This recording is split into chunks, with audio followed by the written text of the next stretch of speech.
Awesome. Hey, everyone. Thanks for coming to Tradecraft Tuesday. We have an exciting episode today. Maybe a little less technical than some of you are used to, but we figured it prudent to talk through. We're all going home for the holidays, right? Or maybe you just were at home for the holidays.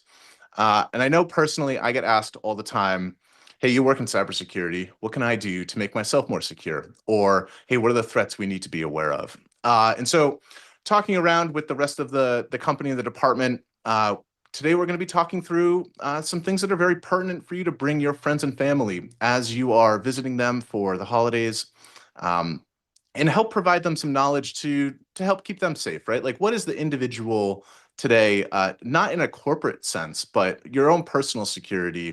What are some things that are trending? Where are some steps that they need to look out for, some steps they can take to better protect themselves, and really help drive those good conversations with everybody.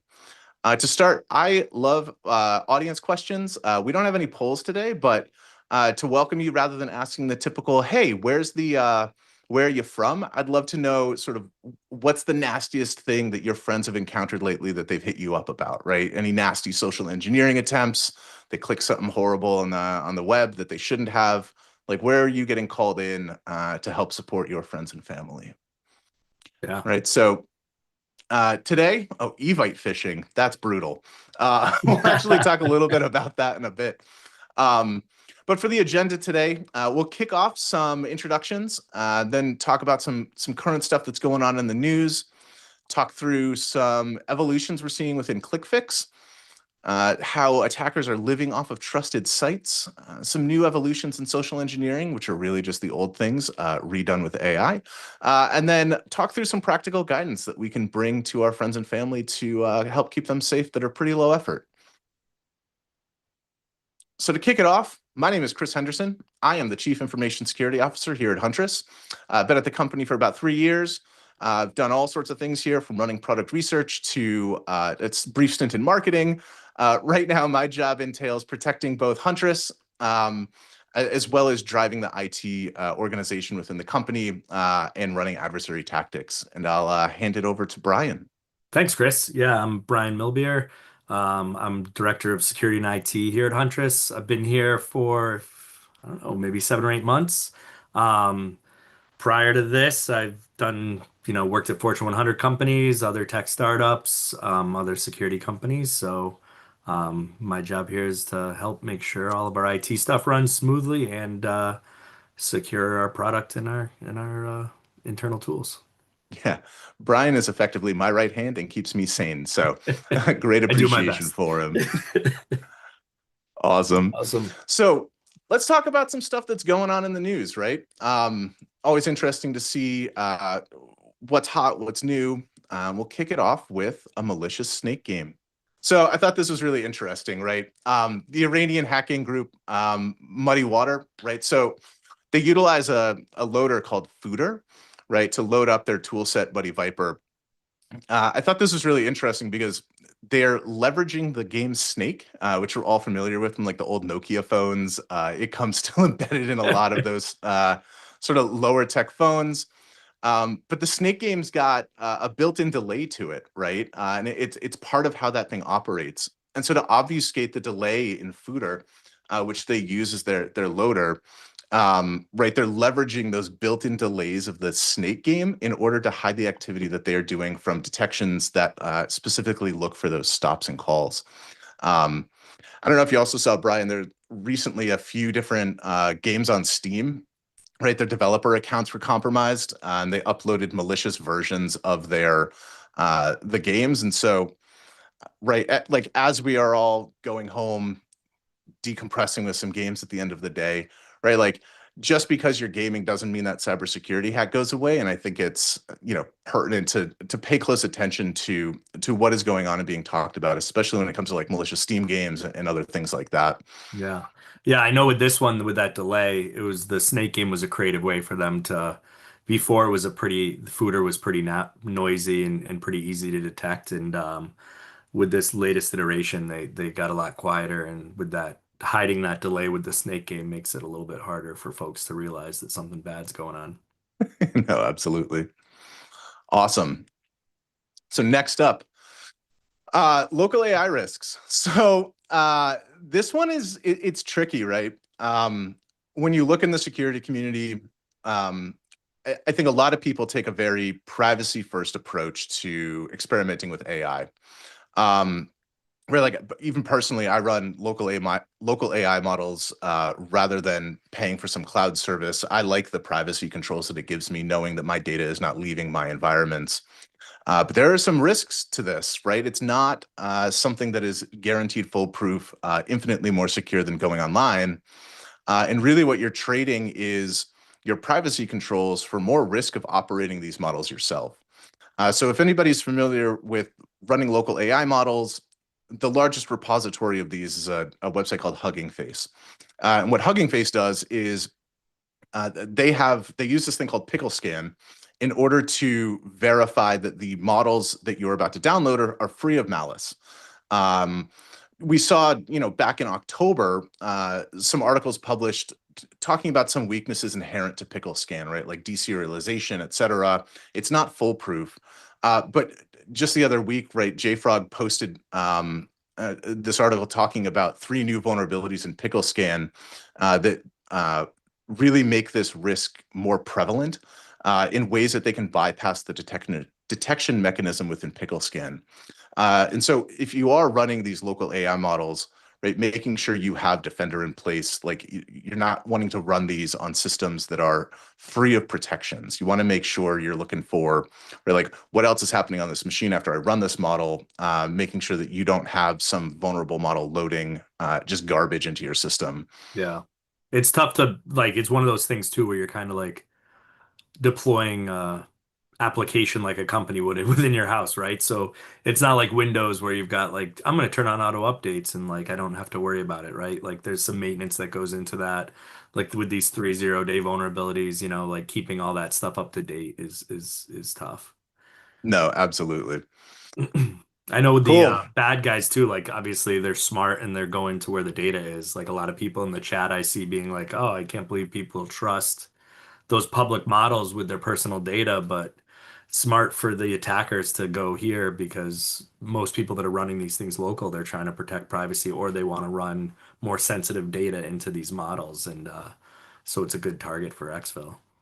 No, absolutely. And there's so many of them too, right? It like this is a massive ecosystem. And so the right, like if you go to Hugging Face and you just search like text completion model, right? The number of hits that you get of fine tunes, et cetera, there's a huge pool of these to pull from. And it's not yet like a hyper trustworthy source to ensure that what you are downloading is free of malware. Yeah, absolutely. Awesome. So for those of you living under a rock, there is a massive vulnerability in React 10.0 CVSS, remote execution. If you have not heard about this and you know that your business or you yourselves are running React, you probably should drop off the webinar and go check out if you are running a vulnerable version. Right, like the scale of this is very quickly climbing to Log4Shell scale, right? Like a lot of people are now referring to this as React for Shell. And while it is interesting that like this is happening, it's very pertinent for everybody here to be aware of it. I think the more interesting thing is when you look at how quickly the weaponization of this vulnerability came into play. So Gray Noise just today released this sort of their breakdown of what they're seeing from exploitation of this React vulnerability. And the ramp up is frankly nuts, Yeah. right? Like you go from, less than 1 attack an hour on day 1 to, by today, 4 days later, 205 attacks an hour on their honeypots. And it's just your time to respond to these events is shrinking. Right. If you don't have the ability to rapidly assess your organization into, right, where are we vulnerable? Can we patch this? Are there compensating controls that we can put in place? But your speed to discovery here and the speed at which you're ingesting new news and becoming aware of these vulnerabilities is becoming more and more critical. And you really need to be planning towards a 24-hour turnaround at a bare minimum. And anything less than that, right, even better. But I don't know, Brian, you have any thoughts here? No, I mean, I think especially with these remote these RCEs, right? It's on software like this. It's a web server. It's always remote facing for the most part, right? Like this is one of the most widely used libraries, similar to like the whole Log4j or Log4Shell thing. It's just so widely used and being actively exploited. So it's only a matter of time, stuff like this, where it turns into, there's GitHub repos everywhere between security researchers and attackers showing people how to do it. So the script kiddies jump in on these pretty quick. Yeah. I mean, you can see the payload too, like what's happening once they do exploit this, right? A lot of it is just, who am I? Excuse me. They're just doing recon. Similar to what we saw for Log4Shell, right? Like the first week or two was just massive enumeration over what can we get before a lot of the attackers pivoted into more malicious execution, botnets, et cetera. Ultimately up all the way up to ransomware. And so again, your speed to discovery, if you're not able to turn around in a few hours time, if you don't have a good software inventory, get working on that, please. Yeah, for sure. Cool. So let's pivot over into ClickFix, the gift that keeps on giving, talking about the holidays. And so we figured this was a good thing to talk through. You're going to start seeing this more and more, and your friends and family are going to start encountering this in a way that they haven't before as it picks up steam. There are a number of different variants that we're going to go through, but just sort of to set the stage here, right? What's happening is, so a little bit of background, right? My degrees are in both psychology and cybersecurity. And I find the psychological aspects of how these things work really interesting. For years, we have all become acclimated to doing really weird things to access websites, right? Like prove that you're a human by completing this seemingly arbitrary task, right? Select all of the bicycles. Which of these people are wearing hats? Which of these are circles? Move this puzzle piece to complete the puzzle, right? The challenges that we are getting faced with as humans to prove that we're humans and not bots feel weird and out of place. And they're great at detecting, are you a human versus a bot? But what they're really, the negative impact of that is it's really trained us all to expect websites to do weird things to verify that we are humans, right? And so now what happens when the weird thing it's asking to do feels just as weird as everything else, right? Like when I first saw ClickFix, I was like, this is ingenious, right? Like we're already very primed for websites make us do weird, arbitrary things. And so asking me to hit a few buttons on my keyboard feels like a natural progression of that anti-bot detection because the bot's not, it doesn't have a physical keyboard, right? Like, oh, cool. Is it just, is it going to ask me to, is it detecting that my keyboard is connected and you're getting signals from a keyboard?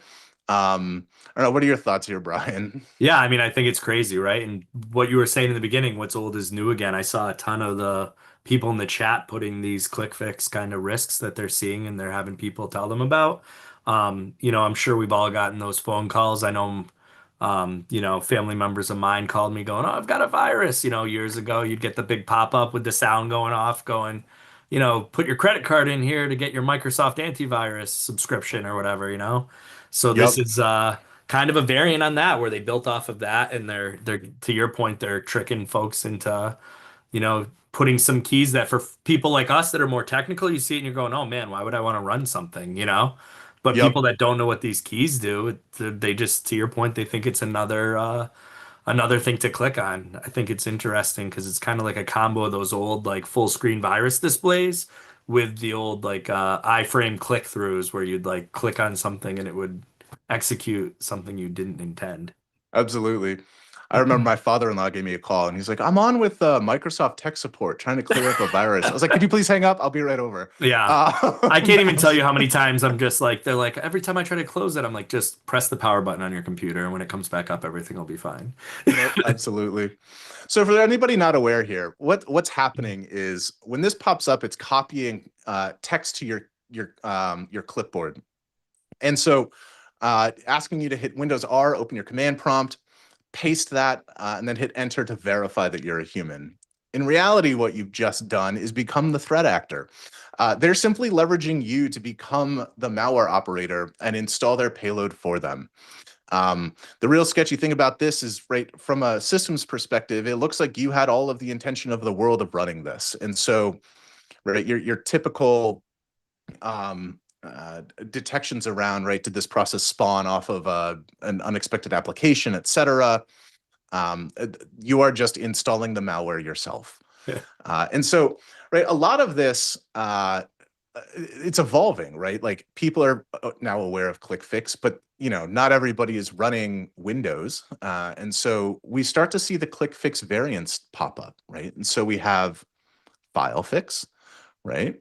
Um, excuse me, let me take a drink of water. Brian, while I take a Yeah. drink of water, you want to Yeah, talk about absolutely. this? Yeah. So I mean, I think it's like anything, right? Like, one great idea spawns others. So, one attacker comes out with ClickFix, and next thing you know, there's all these different spawn variants. FileFix we've got here, which is very similar to what Chris was saying, where you're kind of um, you're clicking through, you're getting the keyboard prompts. There's other ones that are spawning like the Jack fix that are pretending it's a Windows update, and they're like, to finish your updates, press these commands, right? I think you've got a couple slides on some other ones here too, right, Chris? Or is there more on Yeah, so fix? right here, just open PowerShell, right? They're not even looking at the hotkeys. They're like, go find PowerShell. This one to me feels very lazy. But all of these are getting their own like unique names, right? Like Terminal Fix, Fix, etc. Mhm. Um, If there's one thing in Download security we Fix. love doing, it's naming things. Oh yeah, everything needs a fun name. Um, Yep. and then let's see, what else do we have here? We've got right. So this one, right? Go download this file, and so you copy the path. You get this download interrupted screen.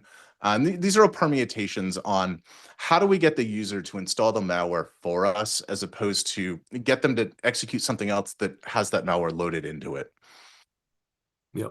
So talking through it, right? We have the screen in here because as you're talking to friends and family, like it is somewhat confusing to walk them through, hey, here are all these various paths in which to do that. But at a very high level, right, it's all of these are looking for the user to take some action which ultimately executes code. And when you're talking to your friends and family, like, right, I would talk through them with them, like, you're already very used to doing weird stuff on the internet to prove you're a human. These ones in particular are malicious. If anything is ever asking you to paste from your clipboard, right, Command V, Windows key V, whatever it may be, just understand that is malicious. There is no legitimate human verification process that is asking you to go execute random code within your computer in order to verify who you are. Yeah. If the human verification asks you to exit the screen that you're currently on and go do something on your computer, it is malicious. And that is the information I would pass to your friends and family. Yep. Um, Yeah, Anything especially else you some would of add, Brian? these.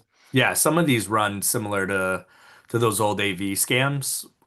So they'll be malvertising, right? Like you go to a website that you've gone to a million times, there's some malicious advertising on the side and does that full screen pop up, and next thing you know, you think that you need to press Control V to update your Windows machine. So, um, just I think messaging on a lot of these risks for folks is like if you're not expecting it, if it's not something that you've seen before, you should be suspicious of it. No, absolutely. And we're not talking about any of this because it's like a theoretical risk, right? These are stats right from our SOC. We're seeing people fall for this. It is tricky. Right. And so this isn't some academic risk of, oh, in one or two cases, these fake CAPTCHAs, ClickFix variants have been deployed. Like we're seeing more and more people fall for these as they are getting more and more widely distributed. And so it's not only, right, when talking through this with people, hey, here's this academic risk, but this is real, right? Like people are falling for this. This is getting people. And so if there's ever a question of like, oh, am I really going to see that? You can tell them, yeah, you probably will encounter this at some point, and especially over the next 6 months as it gets more widely distributed. Yeah, no, absolutely. And I think it goes hand in hand with what we've seen for trends over the last, several years. It's with EDRs advancing and endpoints getting hardened, it makes it harder and harder for these attackers to do the things they used to do, where they could just execute malicious payloads all over the place with no real hurdles. So now with all these security controls that people are, spending time and money to put in place, humans become the weakest link, right? And the attackers are always looking for the easiest way to get that foot in the door. Yeah. And talking about easy ways to get the foot in the door, it's a good segue, Yeah. right? Let's talk about living off of trusted sites. So um, I'll start this with, right, like phishing emails are not a new thing. Phishing emails have been around forever. Um, we saw a huge shift in the phishing landscape when AI came out because it really changed the tactics that you're looking for from um, oh, I'm looking for misspellings, grammatical errors, the branding that is off. And a lot of that was due to the fact that non-native English speakers were the ones crafting a lot of these payloads. And they made, mistakes along the way, and it was really easy relatively easy to spot, hey, this is malicious, or this is fake in some regard. Yeah. But Even like it was AI, all spray and pray right before AI, where you would just see like the same message, same campaign just blasting across thousands of people, made it much easier for security companies to identify that stuff. And like you were saying, Chris, now with AI, it's much more specialized and more focused and like almost, there's so many things that are more spear phishing like than we've ever seen before. no, absolutely. Right. And your defenses now are looking for the psychological vulnerability weaponization that they use, right? Is there this massive um, sense of urgency that's not prudent for the content, or right, is there this like fear of getting in trouble that they're trying to leverage? And all of these are simply trying to spike your adrenaline to understand, hey, is this legitimate? Or to set aside your sense of, is this legitimate, right? Like the adrenaline spikes, you get freaked out, you take an action. That's exactly what they're looking for, right? And so the old methods of, hey, is this misspelled, et cetera, like I said, are going away. And a lot of what we've been training people on is making sure that the sending domain matches the content of the email that you're getting, right? Like this is one from our own security awareness training program, or platform that Huntress sells. When I got this in my inbox, my adrenaline spiked hard. I was like, excuse me, what? A Russian address was just added as a recovery email to my own Gmail address? This is not good. But then you look at the sending address and you're like, oh, it's businessnotice.org. Like that clearly is not from Google. Okay, great. I'm gonna put my adrenaline aside, right? Yeah. But what's happening now is they are bypassing that conditioning, right? Like very similar to what we saw with you're conditioned to do weird stuff on the internet, and now ClickFix exists. What we're seeing is this notion of living off of trusted sites. And so rather than spinning up a new domain and impersonating a brand, they're leveraging those brands to send you emails that are legitimately from PayPal, for example, right? So this is one I actually got in my personal inbox, that really, I was like, oh, this is weird, right? So threat actor came in. I can't edit the slides right now. The pop-in didn't work. But in this customer service URL, it leads me to a fake Samsung site that says, you just subscribed to some new phone, and this is a recurring charge. And it very legitimately came from PayPal, right? Like, yes, it's got a soft fail on SPF, but otherwise, this is a legitimate email from PayPal for illegitimate means. And this is becoming more and more common as our adversaries are understanding that we have become better trained and better apprised of how to search for these. Yeah. I mean, in those traditional spam, like I know a lot of folks in the enterprise and business space are spending money on those email filtering tools, and some of them are really basic where they're like, Chris never received an email from this person before, so be careful. But like that stuff's out the window when it's coming from legitimate vendors like this. Absolutely. There's a lot of call outs in the chat of DocuSign. We see this too, right? Like this is uh somebody gets compromised, they utilize the compromised DocuSign account in order to send out further malicious emails. And right, like it spikes your adrenaline, right? Fax document submission of conditional lien waiver. You're like, what in the world? But this passes all of your checks of, is this a legit email? This is legitimately from DocuSign. Yeah, I see call outs too in the chat around like OneDrive and stuff. We see it a lot with like Google Docs and Google Calendar invites and OneNote and all those other things too, right? Anytime that you can like invite someone to some document or get that email to send from that legitimate sender, the attackers are finding ways to abuse it. No, absolutely. And then we got another one here, Intuit, like people were saying. Um, right? Like any service that has the ability to send external mail, you now need to be suspicious of. And it's no longer enough to look for, hey, is this from the sender that claims, or is this being sent from who it claims that it is? But really looking at, do I expect this? Right. And chances are, if you don't expect it, it's likely malicious. Right. It's a tricky world out there right now. Right. But as we're talking, right, friends and family, I think making them aware that just because something legitimately came from PayPal, Intuit, DocuSign, etc., uh, Google Docs, Google Calendar, I'm seeing all the time, right, it doesn't immediately make it a legitimate email. Yep.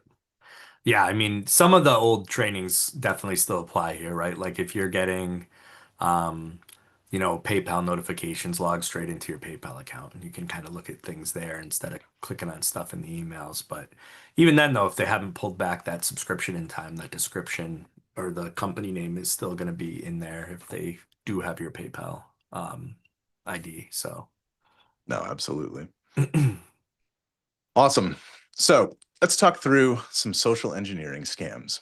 So social engineering has been around again forever, but it's advancing.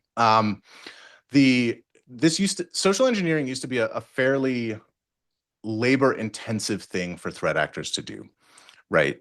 The A lot of what we saw was, right, a human would be on the other end of the line running 1 to maybe 10 scams each, but then with AI, like this is changing. Let's talk through a little bit of what's going on here. So the first one I want to talk about, right? So for anybody that's got younger people in their circles, right, teens in particular, this is becoming a real big problem. So for anyone not aware, sextortion is some account reaches out to you on Instagram, in particular for teens.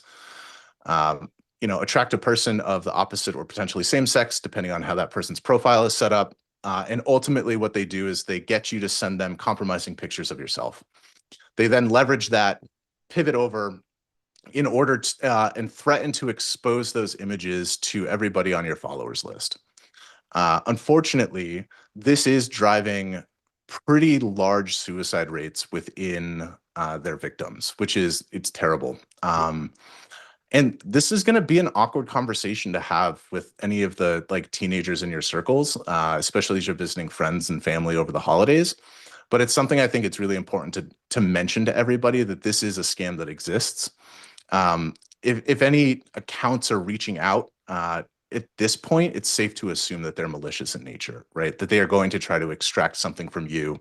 A lot of these people are looking at, right, like the payments they're asking for aren't even all that large in the grand scheme of things, like $5,000, and I won't send all of these, but like I don't know any teenagers that just have 5 grand.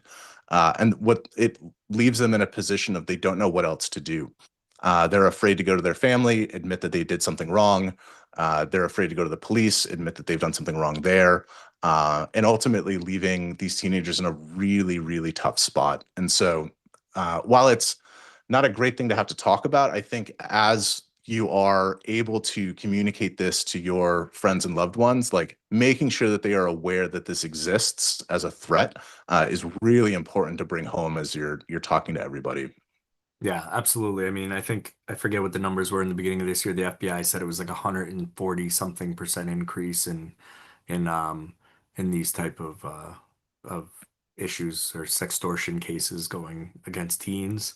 And then with the rise of the AI and AI stuff being so much easier than it used to be, um, a lot of these conversations, to your point earlier, Chris, used to be one, right? Like it'd be a threat actor on the other end of the conversation threading this and trying to get this person's trust.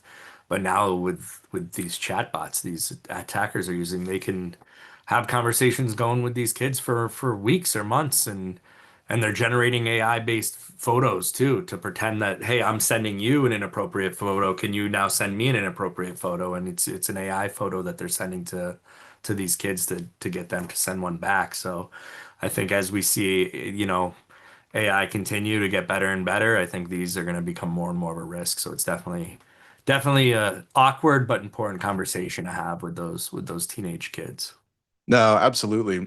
Right. And the AI image generation is definitely making this worse, right? Like Rob pointed out with deep fakes, the kids, they're vulnerable even if they haven't participated. Yeah. Right. You can just deep fake somebody's face onto something else. Right. With the new image editing capabilities of things like Quen, like it's not, it is now trivial to do things that used to be very difficult and would have a lot of like artifacts in them that made it easy to understand, hey, this looks illegitimate. Even like completely generated images are now very realistic, even in lighting. Like the days of, oh, do they have six fingers on one hand? That's AI, right? Like that's all gone. And even the Even like old tells of, live voice changing, right? So like it could be some, you know, some guy on the other end of the phone and it'll sound just like a teenage girl, right? Like they can modify their voices, they can do videos live. It's definitely some of these things that we thought would take a lot longer to come into existence are already here. I know Brian and I were talking like 6 months ago about live video deep fakes, and we thought it was probably like a year or two out until they were really commoditized and you were able to do live deep fakes in a believable way. And like it's here now. And so it's just especially for teens, like social media is a dangerous place right now. And so we have some advice at the end of this of like things that you can advise that they do that limit the impact of these scams. Yep. Yeah, someone made a So good point actually oh, in the chat there too around Roblox. Like I think that's another place that you should be watching your kids on these things. They don't always come in through SMS, right? Like there's a lot of news and other things around them jumping into gaming chats and other things to try to grab kids where they know they can find them. yeah. Yeah, Hans just mentioned, right? A lot of nations are putting age limits on social media. Yeah, I agree. Australia seems to have done a little heavy-handed, and it just Yeah. sort of like whooshed overnight. I was reading an article this morning about it, where thousands of people are primed to lose their social media accounts. But yeah, anything we can do to help limit that access the threat actors have to our younger ones is good to do. Yep. So let's talk about romance scams, right? Similar vein, little different way that they're enacted here, right? So I don't know, Brian, you want to read us in on like what is a romance scam?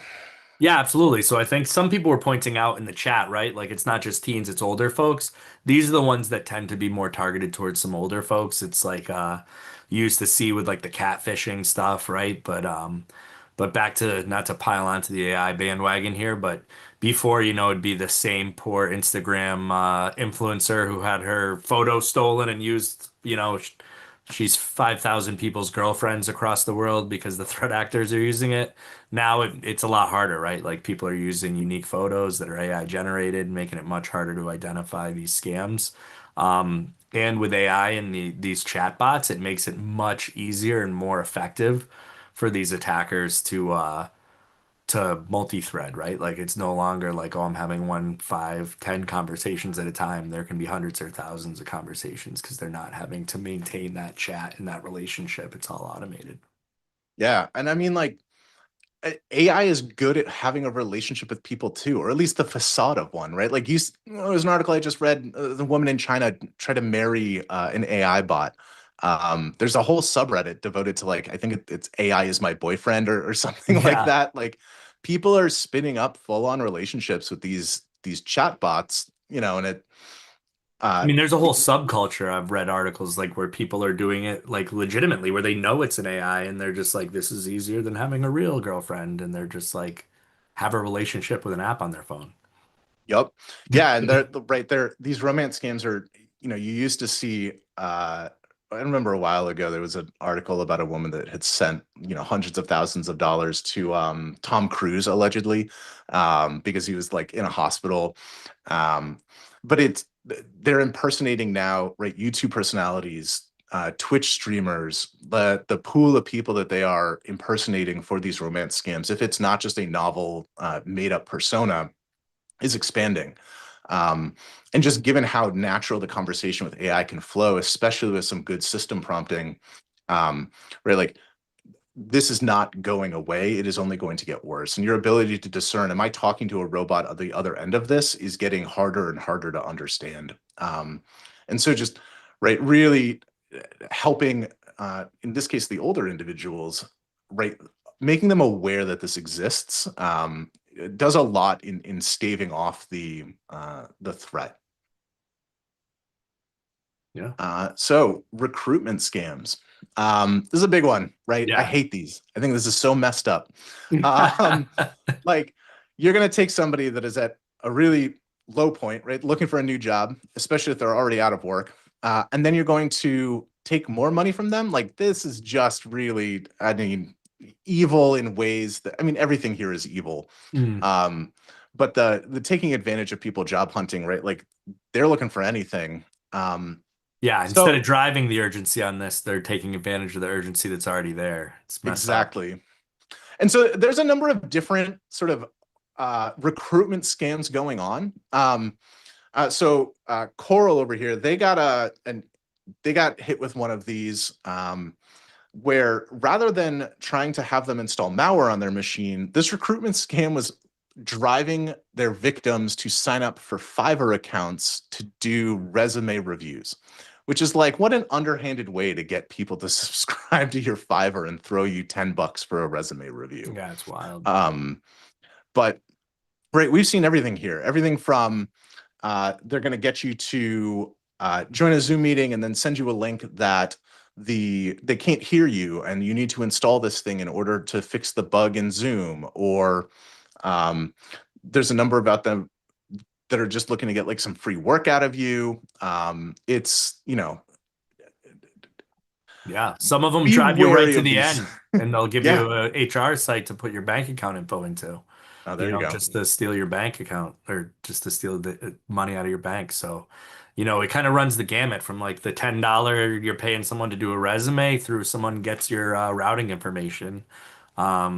People install viruses on your computer. If you're a developer, we've seen scams where, um, someone will call you and say, "Oh, yeah, you're a really great developer. Here's my GitHub repo. Can you pull that down and show me how you can like, do this, this, and this?" And as you're bringing that down that code to compile it and do all the things, like they're infecting your machine.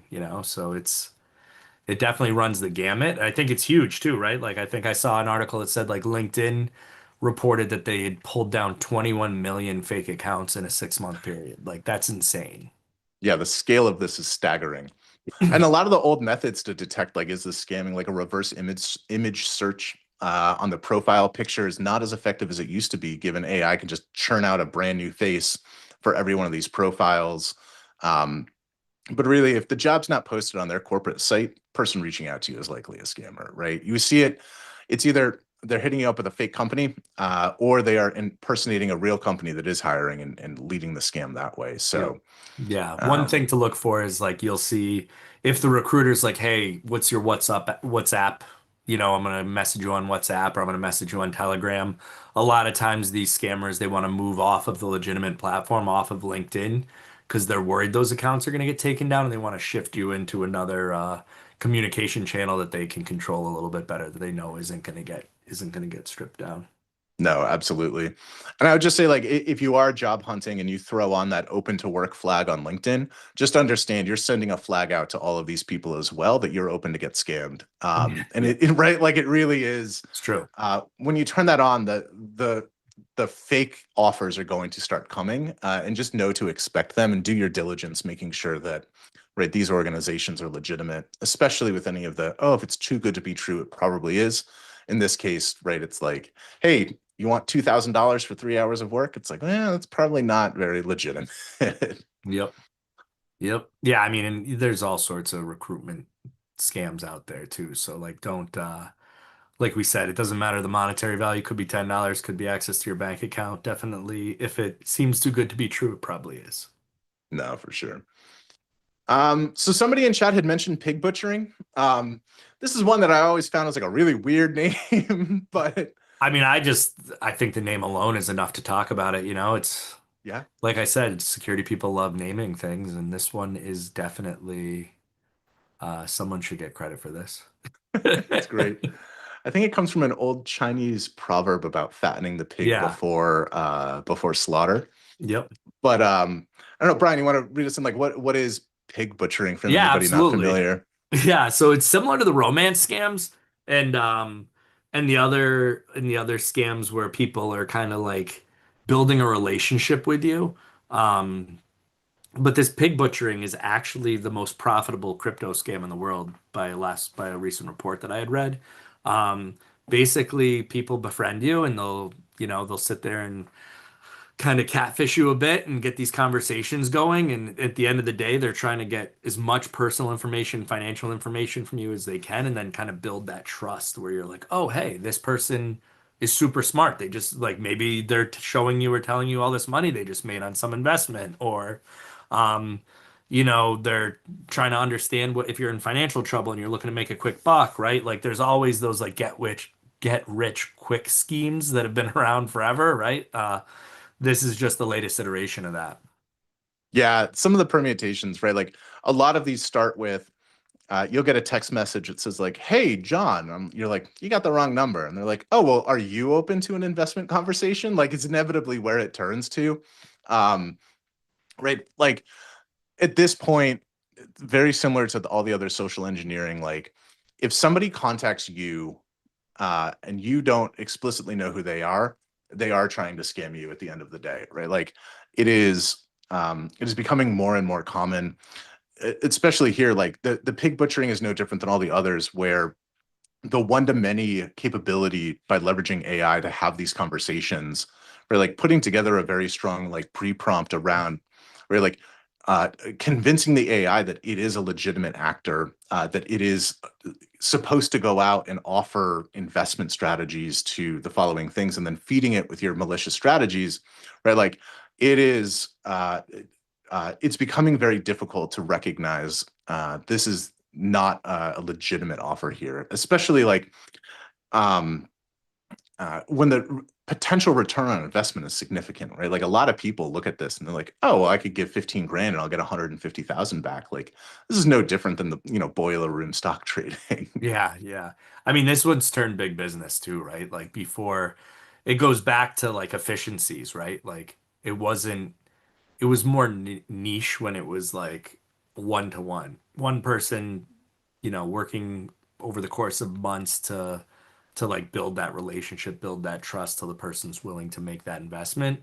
Now it's a many to one. So I mean, that's the trend with a lot of these social engineering things is they're getting more sophisticated, harder to spot. This one in particular, I think the pig butchering thing's probably used because they're kind of long gaming this, right? Like these scams go on for months. By the time they're getting you to do an investment, you forgot how you even met this person through a random text Yep. message or whatever, right? Like you've been talking to this person for months before they give you that financial advice.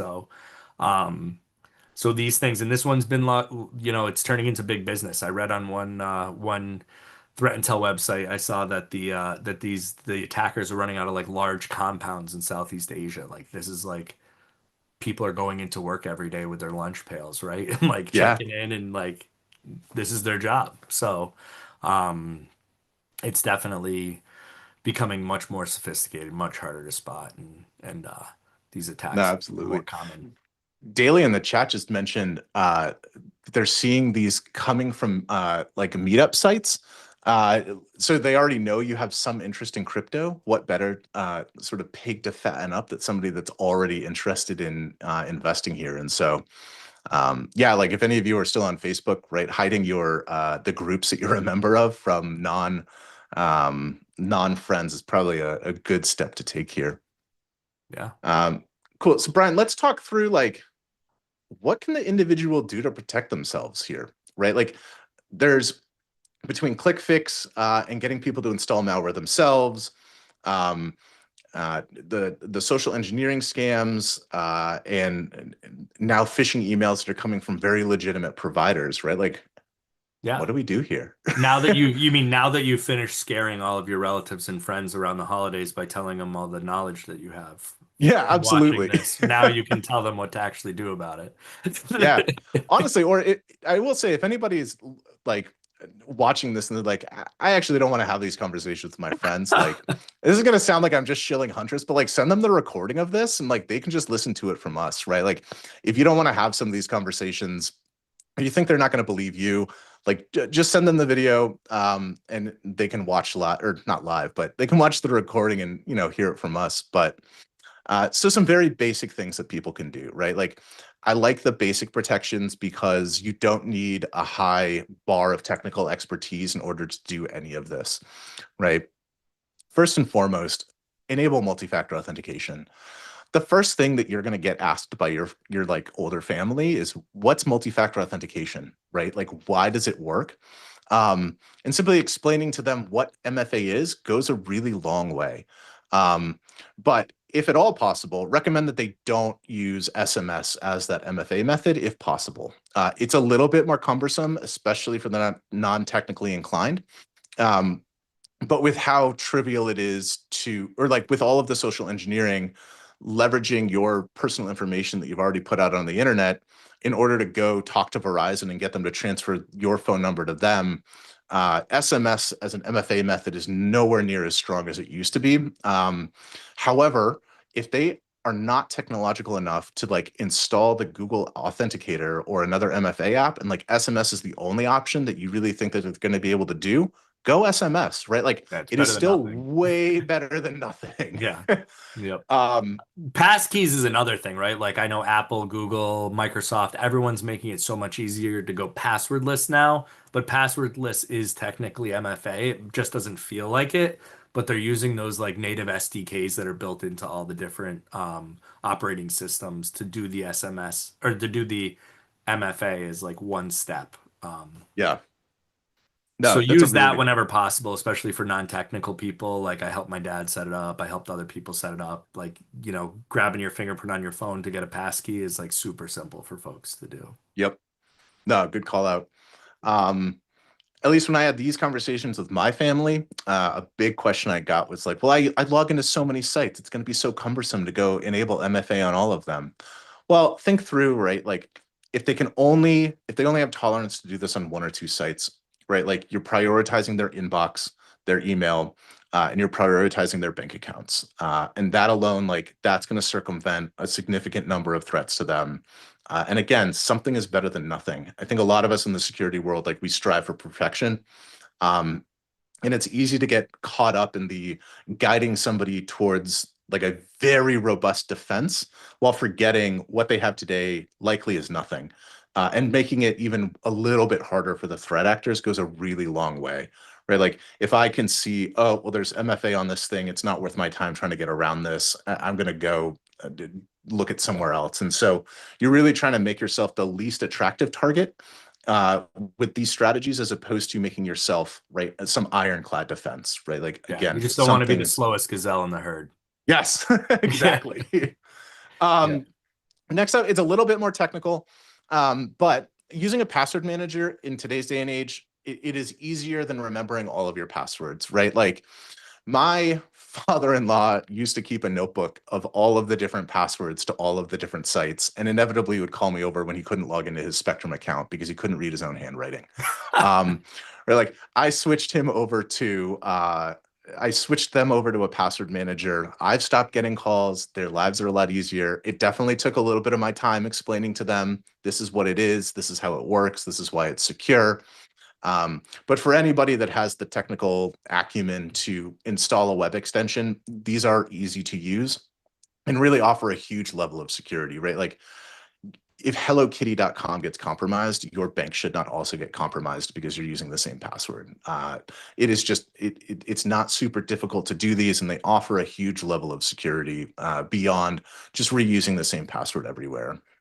Yep. Yeah, it's crazy how common using the same password everywhere is. And using common things that you can social engineer, right? So like using the generated passwords in a password manager, or even being able to use like passphrases that are longer and harder to type or remember, just goes a long way. Like I don't know if anyone remembers from back in the day, there was like when Paris Hilton's iCloud account got hacked. It was because she was using her like dog's name and like some number for her Yeah, password, and then like her dog's all over, social media and everything and TV, and it wasn't a big jump to guess that password. So, yeah. I um, love what Samuel in chat's saying, right? Like just got his mother to use Google Password Manager, path of least resistance. It's better yeah, than nothing. Like again, these are make people a little bit safer. We're not, don't try to, boil the ocean here. You just want simple things that they can put in place that will help protect them and stop you from getting called at 2 in the morning when they have no money in their bank accounts. Yep.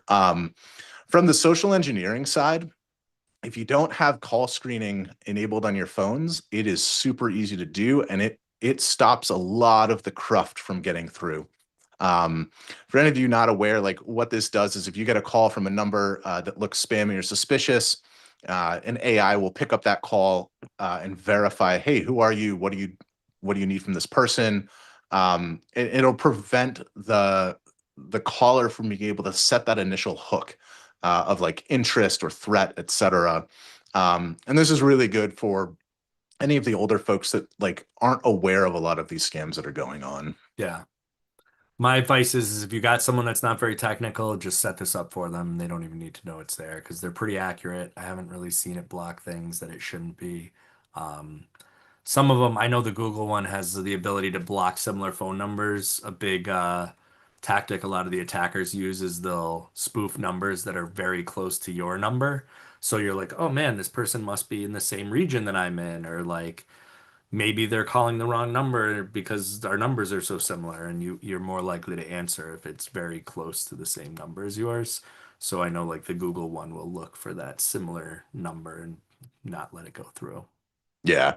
Darren in chat is saying, Google Chrome is a horrible way to store passwords. I don't disagree, Darren. Like every other option is probably better at this point. It is better than Um, no pass than using the same password everywhere, though. I'll say that. right. Or Depending. having passwords.xls on your desktop. Yeah. Yep. I will say Um, though, like the notebook method, I used to tell people not to do because that was like the old security ways, like don't do that. But if you can read your writing and you put it in a notebook, it's a lot safer sitting in a notebook on the desk in your house than it is on your computer. So, yeah. um, it's again, it's not best practice, but it's better than using the same password everywhere. um, cool. So, social media profiles, lock them down, right? Some very basic things that you can do.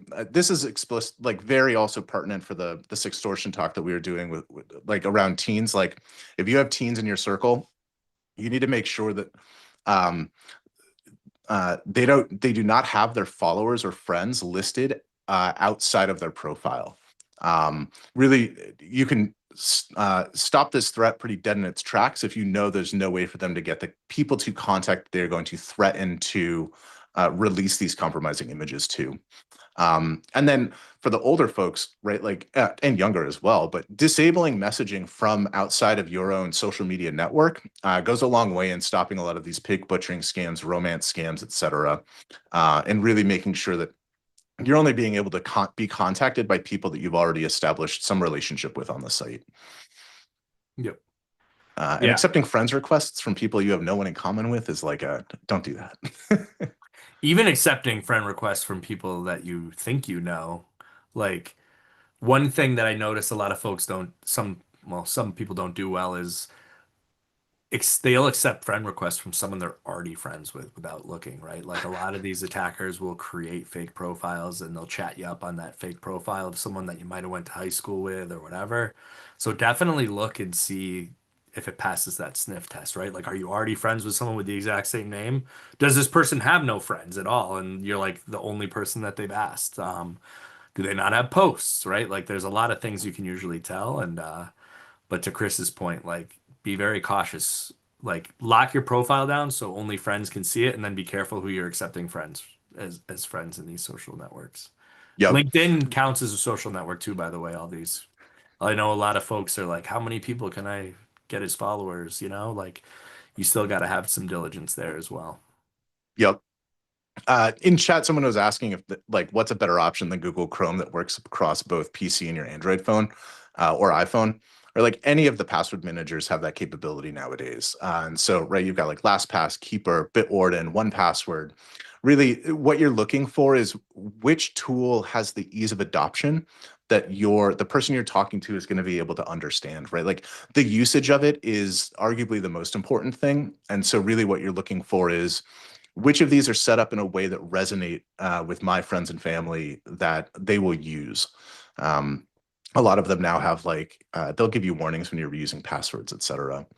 A tip I don't see too often used because it's pretty tricky when you're in your like 20s up through 40s is locking your credit out. It's very hard for scammers to take action on stealing your identity if your credit is fully locked.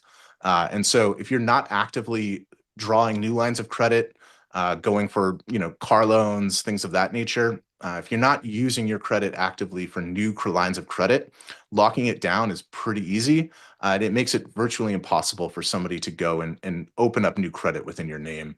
It really pays huge dividends. It will make your life a little bit more annoying in the long run, but the trade-off there is phenomenal. Especially when you forget and you go to buy a car or something, and you're like, oh man, why am I getting declined? And then you're like, oh yeah, Yeah. my credit's frozen. Yep. My wife went to sign up for an LLB and credit card, and she was like, "Oh, damn it!" Yep. Yeah, you'll definitely forget at some point, but yeah, no, absolutely. And then again, the biggest thing, just reiterating with everybody, inbound communications, regardless of where they're coming from in today's day and age, likely malicious. Right, like between Evite, paper post, any of these, like between living off trusted sites, you're no longer looking for, is this a communication coming from a legitimate site? You're really asking, is this something I expected? And if not, it is most likely malicious, and you should go to the source of that, what sent you that, and log in there rather than following any of the links in the messages that you got, and really inspect that for yourselves. Yep. Samuel, I'll even say like even solicited inbound today, like you should treat any inbound communication that is not from a saved contact as malicious until you know that it's not. Yep. Even saved contacts, you got to kind of like, if you're not expecting it, you got to be careful. I know I've had friends that have gotten their accounts compromised. You get a weird email from them, give them a phone call and be like, hey, I just got this email. Is this you? And sometimes their account's compromised. Yep. But if it looks suspicious this day and age, it's probably not good. Please do not block the next Huntress webinar. It will be legitimate. No, I love it. Everyone, thank you for joining us today. It was great talking. Hopefully this can help stave off some of those holiday questions, keep your friends, family more secure in their personal lives. Like I said, share this video if you want with them. Otherwise, have these conversations. They're really important to have. Let's help protect the ones that don't really know how to protect themselves in what's happening on the internet today. So thank you, everyone. Yeah, thanks, everybody.